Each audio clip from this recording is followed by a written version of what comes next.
प्रिय मित्रों, आज जो मैं विषय आपसे डिस्कस करना चाहता हूँ या चर्चा करना चाहता हूँ वह अत्यधिक मार्मिक है। मैं अक्सर अखबारों में पढ़ता रहता हूँ। आज भी कुछ ऐसी सी खबर थी कि वृद्ध माता पिता को बच्चों ने अबंडन कर दिया। कुछ तो ऐसे दृष्टांत भी मिले कि जहाँ पे उनकी सारी प्रॉपर्टी बेच करके और बच्चों ने कहा या बच्चे ने कहा कि हम आपको अपने साथ विदेश ले जाएंगे, लेकिन एयरपोर्ट पर जाकर उन्हें बिल्कुल अनअटेंडेड, बिना किसके केयर के छोड़ करके, और पेरेंट्स या माँ या बाप अगर एक है उनमें से, तो वो बाहर इंतज़ार करते रहे कि उनका बेटा उनको लेने के लिए आएगा और हवाई जहाज़ में बैठा करके विदेश, यूएसए, कनाडा या यूके जहाँ भी है वहाँ ले जाएगा। घंटों बीतने के बाद भी जब वो नहीं आए तो उन्होंने किसी से पूछा या किसी की मदद ली या पुलिस की मदद ली, तो तब पता चला कि वो तो सारी प्रॉपर्टी पैसा लेकर के उनको और वहीं पे छोड़कर चले गए हैं। विद इन कंट्री भी होता है, रेलवे स्टेशन पे या बस स्टैंड पे या कहीं और जगह पेरेंट्स को अबैंडन करके छोड़ करके और बच्चे चले जाते हैं अपने स्थान पे जहाँ पर वो रह रहे होते हैं और उनकी सारी प्रॉपर्टी ले जाते हैं। ऐसे काफ़ी दृष्टांत देखने को मिलते हैं, तो वो हमें सोचने पे मजबूर करते हैं कि आखिर समस्या कहाँ पे है। ये परिस्थिति उस देश में जहाँ पे बेटा अपने माँ बाप को, अंधे माँ बाप को चारों धाम करवा के अपने कंधों पे लाए, उस सृष्टि में, उस भारत में, उस सिविलाइजेशन में इस तरह के दृष्टांत भी अब मिल रहे हैं, तो बहुत दुख होता है। भाई भाई को धोखा दे रहा है, भाई भाई कोर्ट में हैं, बहनें भाई कोर्ट में हैं, चाचा भतीजे कोर्ट में हैं, प्रॉपर्टी के झगड़े हैं। स्वार्थ ने ऐसा हमारे समाज में घर कर लिया है कि कोई भी व्यक्ति किसी के साथ रह करके खुश नहीं, पति पत्नी के साथ खुश नहीं, दोनों आपस में एक दूसरे के लिए जरा भी अपने आत्मसम्मान को, नकली आत्मसम्मान जो हमने बना लिए हैं या हमारे में जो बना दिए गए हैं, उनके खातिर लोग अपना जीवन भर एक दूसरे का सिर फोड़ते रहते हैं, लड़ते रहते हैं। न उनको बच्चों की परवाह है, न ही उनको पेरेंट्स की परवाह है। अपने ही अंगार में या अपने ही सुख में लिप्त हुए वो पूरे परिवार का सत्यानाश करने के लिए तैयार हैं। ऐसा क्यों होने लगा? कैसे ऐसे हो रहा है? यह एक बहुत ही विचार करने योग्य बात है हर व्यक्ति के। खैर, मैं वृद्ध हूँ, इसलिए मैंने वृद्धों की बात पहले करना सोचा। बाकी सब बातों पे समय समय पर हम बात करेंगे, ज़रूर करेंगे। हर विषय पे, हर परिवार की हर स्थिति पे डिस्कस करेंगे, जिस पे आप भी विचार करें, अपने विचार प्रकट भी करें कमेंट्स में। और अगर आप मुझे अपने विचार भेजना भी चाहें तो मैं उनका स्वागत करूंगा, क्योंकि हर व्यक्ति की परिस्थितियां अलग अलग हैं। उसकी मानसिक परिस्थिति, उसकी पारिवारिक परिस्थिति, उसका देश काल समय सब अलग अलग होता है। इसलिए हर समस्या अपने आप में एक यूनिक, एक इकलौती होती है, और इस तरह से हर अनुभव इसमें काम आता है। तो अगर आप अनुभव शेयर करेंगे तो बहुत ही अच्छा होगा। मैं ये भी नहीं कहता कि भाई आज की परिस्थिति में खाली बच्चों को दोष दिया जाए या खाली पेरेंट्स को दोष दिया जाए, क्योंकि कहीं भी किसी समाज में जब दोष आता है तो वो हर एक लेवल पे आता है। वो एक छोटे से बच्चे से लेके और जो सबसे वृद्ध व्यक्ति है उस तक में वो दोष, सामाजिक दोष जो क्रिएट होते हैं वो आते हैं, उनमें प्रवेश करते हैं, कोई उनसे वंचित नहीं रह पाता। तो इसलिए हर दृष्टि से हमें समाज में इन बातों को सोच करके, लेकिन अपनी संस्कृति को बचाने के लिए, अपने समाज को बचाने के लिए, सबके सुख वर्धन करने के लिए हमें इस पे सोचना पड़ेगा और इस समस्या का समाधान करना पड़ेगा ही। प्रॉब्लम ये है आज की कि जैसे मैंने कहा था कि हम टुकड़ों टुकड़ों में मरते हैं, आज समाज भी बिट्स और पार्ट्स में रह रहा है। बिट्स और पार्ट्स में ही वो जी रहा है और बिट्स और पार्ट में ही वो मर रहा है। यह एक बहुत बड़ी विडंबना है। हमने जीवन को एज ए होल कंसिडर करना छोड़ दिया है। जीवन की सफलता पूर्ण होती है, पूर्ण जीवन की सफलता या असफलता होती है, उस बात को भूल गए हैं और हम हर टुकड़े को, बचपन का एक टुकड़ा अलग कर लिया, जवानी का एक टुकड़ा अलग कर लिया, मिडिल एज का एक टुकड़ा अलग कर दिया और वृद्ध का एक अलग कर लिया। हर टुकड़े में परिस्थितियां अलग हैं, आपकी हर सामाजिक परिस्थिति और संबंध अलग अलग दिशा में है। हमने उन सब को अलग अलग टुकड़ों में और उस समय की आवश्यकता अनुसार उनको डील करना शुरू कर दिया। इससे जो जीवन के जीने का एक तारतम्य था वो नहीं रहा और हम सब टुकड़े टुकड़े ज़िंदगी जीने लगे। यह टुकड़े टुकड़े ज़िंदगी जीना ठीक नहीं है।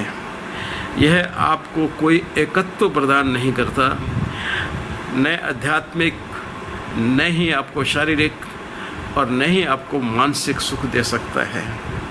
जब तक इन सब में एकात्मा नहीं होगी और आप जीवन को एकत्व रूप में नहीं जिएंगे, कुछ सिद्धांत और मर्यादाओं के आधार पर नहीं जिएंगे, तो अंत में आपको निष्फलता, इस जीवन की निष्फलता का बहुत एहसास होगा, जो बड़ा दुखपूर्ण होता है, दर्दपूर्ण होता है। उससे बचने के लिए आपको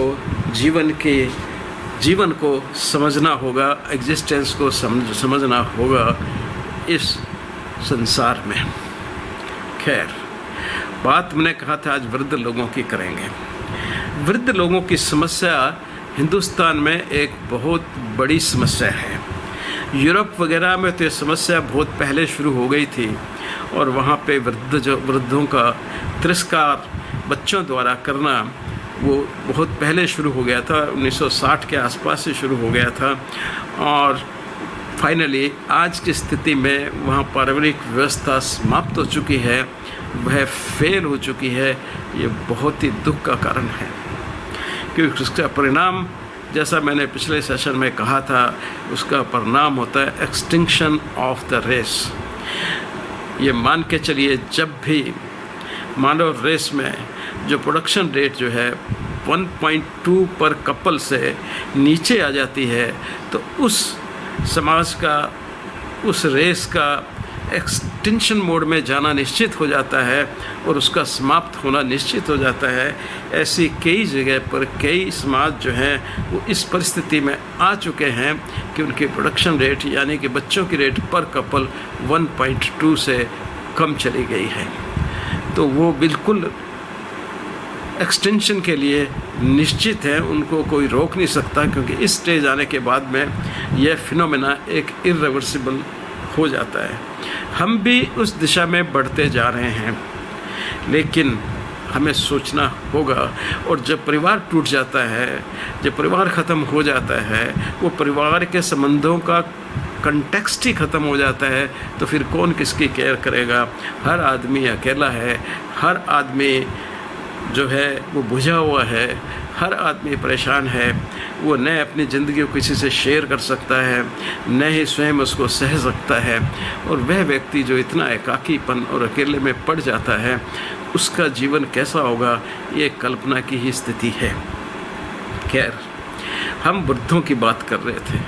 वृद्ध वो लोग हैं जो अपना जीवन जी चुके हैं, जिन्होंने इस आप जितना वो कंट्रीब्यूट समाज में कर सकते थे, वो कंट्रीब्यूशन करके और अब उनको समाज से, परिवार से, बच्चों से वापस लेने का उनका समय है। बच्चे, परिवार, समाज उनको वापस किस तरह से देगा? उनको सम्मान और उनकी केयर करके। तो अब उनकी केयर लेने का समाज में व्यवस्था होनी चाहिए। देखा यह गया है कि आज का जो युवा है, उनकी स्टडी के कि परिवार हमारे यहाँ भी टूटते जा रहे हैं, न्यूक्लियर फैमिली आजकल रहती है, और उसमें एक बड़ा ये इंडिविजुअल डिसीजन या दो लोगों का डिसीजन, पति पत्नी का डिसीजन हो जाता है कि वो अपने पेरेंट्स को किस तरह से कैसे रखें और क्या उनको उसमें खुशी मिलती है क्या। देखिए, व्यक्ति का एक बड़ा सिंपल सा सिद्धांत है, वह काम करना चाहता है जिस काम में उसको आनंद मिले। तो सबसे पहले एक स्टडी की गई जिसमें ये देखा गया कि कितने लोगों को, वृद्ध लोगों को या अपने माता पिता की सेवा करके आनंद मिलता है। तो पाया गया कि 35% लोग जो हैं, उनको अपने माता पिता या अपने घर में किसी वृद्ध की सेवा करके आनंद नहीं मिलता। वो कहते हैं इसको ये हमारे लिए कोई आनंददायक स्थिति नहीं है कि हम अपने वृद्ध माता पिता की या दादा की सेवा करें या उनका। वन ऑफ द स्टडी जो कंडक्ट की गई है, वह यह बताती है कि 35% जो लोग एल्डर्स के साथ में रहते हैं, उनको उनकी सेवा करने में या उनका ध्यान रखने में कोई आनंद नहीं आता। 14% लोगों ने ये कहा कि हमें यदा कदा कभी कभी जो एल्डर्स की कंपनी है या उनकी सेवा करने में या उनका ध्यान रखने में कभी कभार आनंद आता है। और 14% ऐसे लोग रहे जिनको कभी भी इस चीज़ से आनंद नहीं आया। एक दूसरी स्टडी के हिसाब से जो एल्डर लोग हैं, जो 43% एल्डर्स मेल जो हैं, उनको कोई फाइनेंशियल हेल्प अवेलेबल नहीं थी और वो फाइनेंशियल मैटर्स के लिए अपने ही घर के लोगों पे निर्भर थे। 67% ऑफ फीमेल जो हैं, वो हिंदुस्तान में फाइनेंशियल मैटर्स के लिए अपने ही बच्चों पे या पति पे या किसी और व्यक्ति पे निर्भर हैं। 18% ऐसे वृद्ध हैं जो अकेले रहते हैं या सिर्फ वो पति पत्नी दोनों अकेले हैं, बच्चे उनके साथ में नहीं रह रहे हैं। जो सपोर्ट सिस्टम की अवेयरनेस है, 40% लोगों को कोई अवेयरनेस नहीं है कि सरकार की तरफ से या हेल्थ डिपार्टमेंट की तरफ से या फिर कोई सोशल जो सिस्टम्स बने हैं, वो उनके लिए उन रिसोर्सेज का उनको कोई ज्ञान नहीं है, पता नहीं है, इसलिए वो उसका फ़ायदा भी नहीं उठा सकते। और 50% लोग जो हैं, एल्डर्स जो हैं, वो लोनलीनेस, अकेलेपन से सफ़र करते हैं। ये सोचा गया है कि 2050 तक हिंदुस्तान में 33 करोड़ यानी कि 330 मिलियंस सीनियर सिटीजन कह दीजिए या वृद्ध लोग कह दीजिए, वो हो जाएंगे। और इसका अब उसी हिसाब से गवर्नमेंट को चाहिए कि आने वाले सालों में प्रावधान करें, अपने आप को प्रिपेयर करें इतने 33 करोड़ लोगों की केयर करने के लिए। ये एक बहुत बड़ा नंबर है। ये नंबर उससे ज़्यादा है जितनी टोटल पॉपुलेशन थी हिंदुस्तान के आज़ाद होने पर। ना जो कुछ और चीज़ें जो नोट की गई हैं कि जैसे वृद्ध, कोई हर आदमी वृद्ध अपने परिवार के अंदर ही होना चाहता है, वो अकेला रह कर के वृद्ध नहीं होना चाहता, वो परिवार के बीच में रहकर ही और अपनी उस एज पे पहुंचना चाहता है। ये हिंदुस्तानियों की विशेषता है ना। दूसरा जो देखा गया है कि वृद्ध होने के बाद भी, यानी कि 60 इयर्स की जो एक लाइन हिंदुस्तान में मानी गई है वृद्ध की, उसके बाद भी वो एक्टिव रहना चाहते हैं और वो समाज में कुछ ना कुछ कंट्रीब्यूट करने की उनकी हमेशा इच्छा रहती है। वो ऑब्सलीट नहीं होना चाहते, वो समाज से बाहर नहीं होना चाहते या समाज पे अपना बोझ नहीं डालना चाहते। यह उनकी इच्छा की बात है। अब क्या है कि जब इस तरह की परिस्थितियों को देखते हैं, इनको इसलिए चर्चा की जा रही है कि जिससे गवर्नमेंट जब कोई अपनी पॉलिसी बनाए तो वह इन बातों को ध्यान में रखे कि हमारे वृद्ध लोगों की ये साइकोलॉजी है, ये उनके रिक्वायरमेंट्स है और समय समय पे इनका अवलोकन होते रहना चाहिए। इसके अलावा ये दिखा गया है कि ज़्यादातर वृद्ध लोग जो हैं वो अपने आप की इंडिपेंडेंट लाइफ चाहते हैं। वो उनको एक इमोशनल सपोर्ट की बहुत अत्यधिक आवश्यकता होती है और साइकोलॉजिकल केयर, बिकॉज अक्सर वृद्ध हो जाने के बाद में 60-65 के बाद में अगर व्यक्ति वास्तव में काम में एंगेज नहीं है और वह अकेला है तो कुछ ना कुछ साइकोलॉजिकल प्रॉब्लम्स होना शुरू हो जाती है। ये बड़ी कॉमन बात है। तो इसलिए साइकोलॉजिकल सपोर्ट जो है इस एज में बहुत ही इम्पोर्टेंट हो जाता है। फिजिकल सपोर्ट भी, क्योंकि कोई ना कोई disability because of chronic disease, किसी को हार्ट की प्रॉब्लम हो सकती है, किसी को डायबिटीज़ हो सकती है, किसी को और किसी ऑर्गन की क्रॉनिक इलनेस हो सकती है, तो उस हिसाब से उसको एक फिजिकल सपोर्ट की भी आवश्यकता पड़ सकती है, तो उसका भी ध्यान रखने की ज़रूरत है।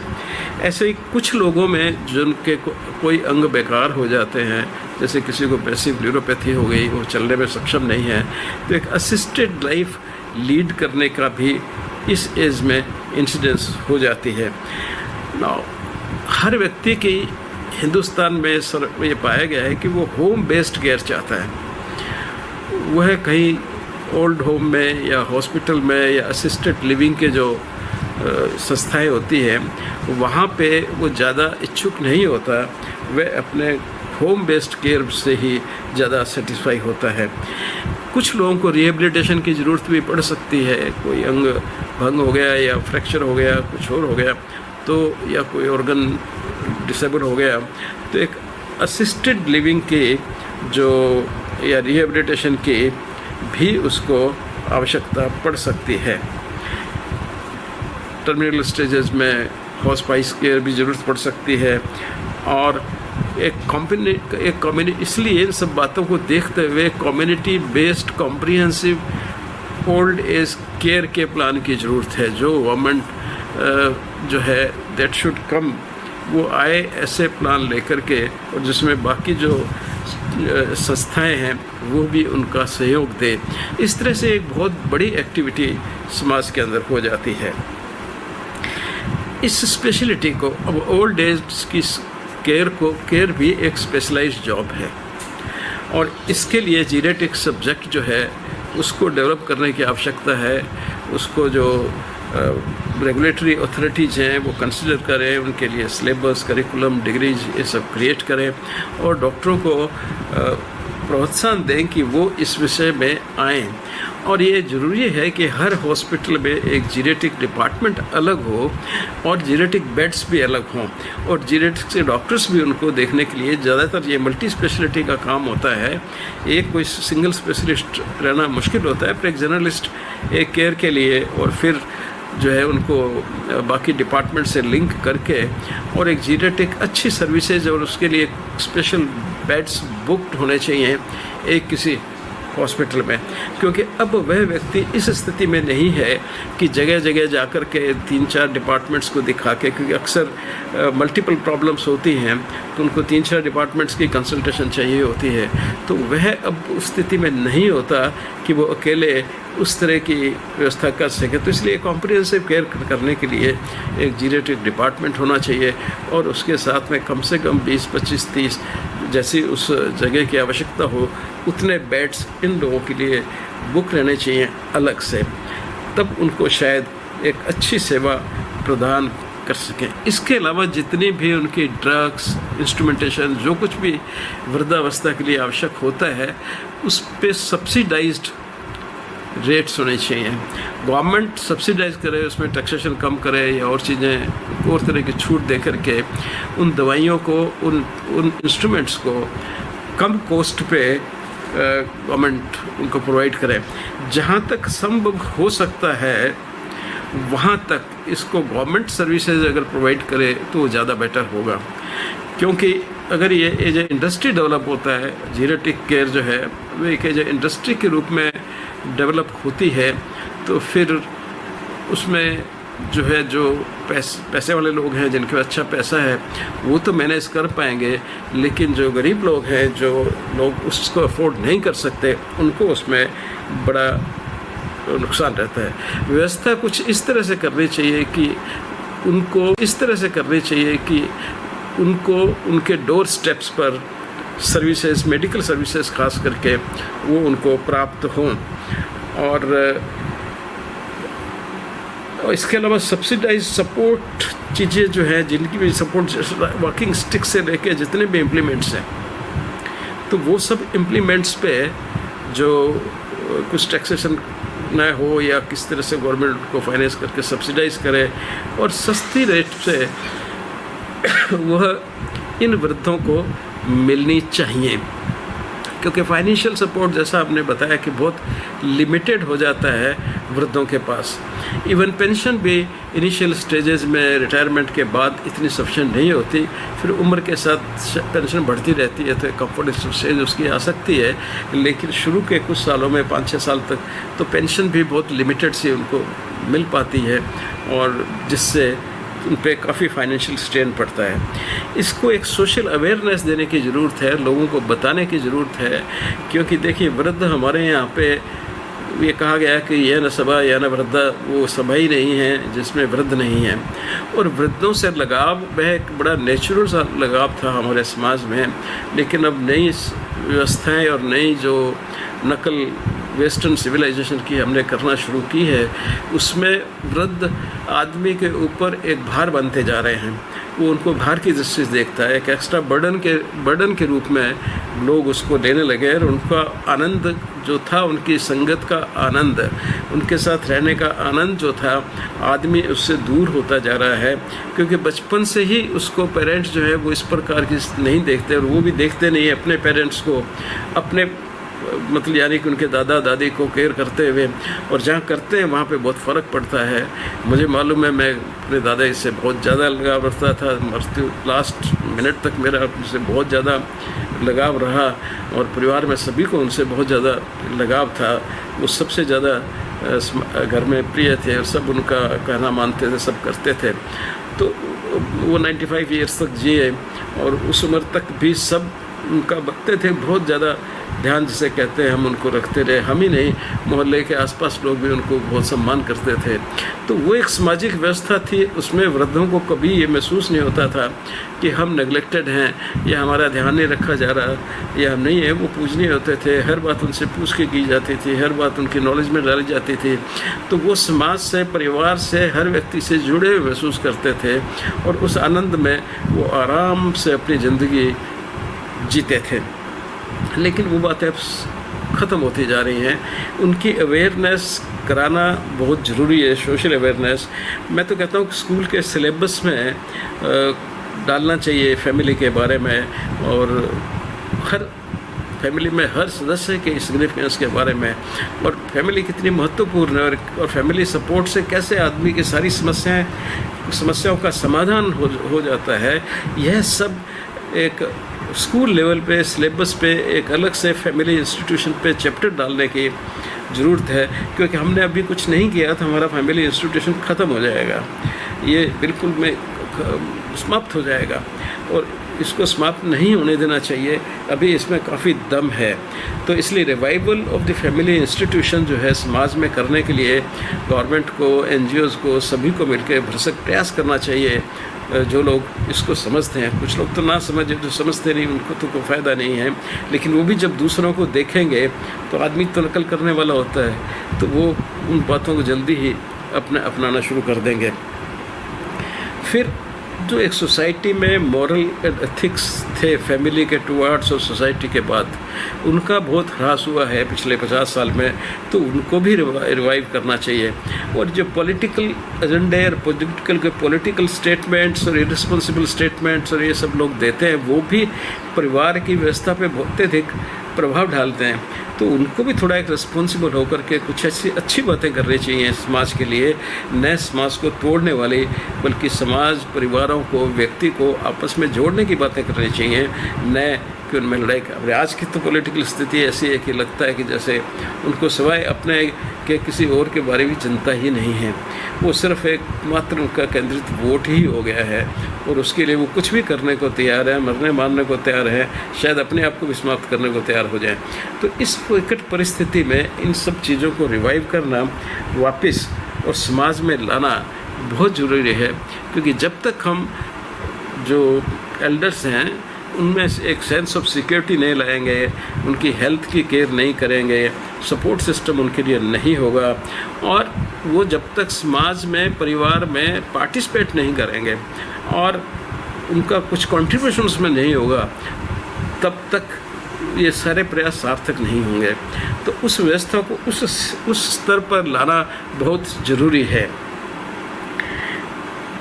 एक राइटर्स की रिपोर्ट आई है, उसमें उन्होंने कहा है कि साहब हमारे पास 15 मिलियन, 1.5 करोड़ के करीब ऐसे 60 साल से ऊपर लोग हो जाएंगे जो कि जिनकी केयर समाज को खुद करनी पड़ेगी। ये वो लोग होंगे, 10% लोग होंगे जिनको कोई भी सपोर्ट अवेलेबल नहीं होगा, अबेंडन्ड होंगे, होमलेस होंगे।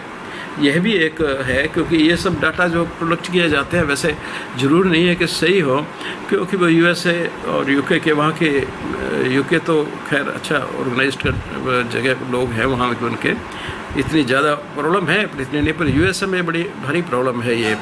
तो वहाँ के डाटा के हिसाब, वहाँ के इंसिडेंट्स के हिसाब से कैलकुलेट कर सकते हैं। लेकिन हो सकता है अगर इनकी बात सही माने तो 1.5 करोड़ जो है वो होमलेस आपके पास में हो जाएंगे, मीन्स एल्डरली पीपल। तो उनको कैसे मैनेज करना है, क्या करना है, ये सारी समाज को व्यवस्था उस पर उसी हिसाब से करनी पड़ेगी, और उसके लिए अभी से प्रिपरेशन करनी पड़ेगी। Now it is the right time, दोनों socially, educationally and at family level. तो इन सब के जो मॉरल एथिक्स है वो बात करना, उसकी शुरू कर देना चाहिए। आप लोग भी इस पे चिंतन करिए, आप लोग बोलिए, लिखिए, आप मेरे को लिखिए, अपने आर्टिकल्स बनाइए, कुछ समाजों को मोटिवेट करिए। कोई NGO बनाना चाहता है तो बहुत अच्छी बात है, वो NGO बनाए और इन बातों को सामने लाए, क्योंकि समाज में इस तरह की चेतना लाना बहुत ज़रूरी है।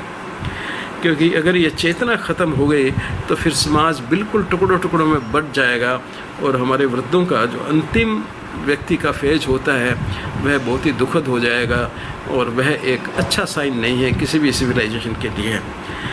तो वो रादर इंडिकेट करता है कि अभी सिविलाइजेशन सड़ गया है और इसको अब नहीं रहना चाहिए। तो फिर प्रकृति वैसे ही कार्य करती है और व्यक्ति का दिमाग भी उसी तरह से चल पड़ता है। तो इन सब बातों को रखते हुए ये बात मैंने अपने सामने रखी है, आपके सामने रखी है कि आप भी कुछ इस पर सोचें, विचार करें और इसको कैसे इम्प्रूव कर सकते हैं उसमें कंट्रीब्यूट करें। धन्यवाद।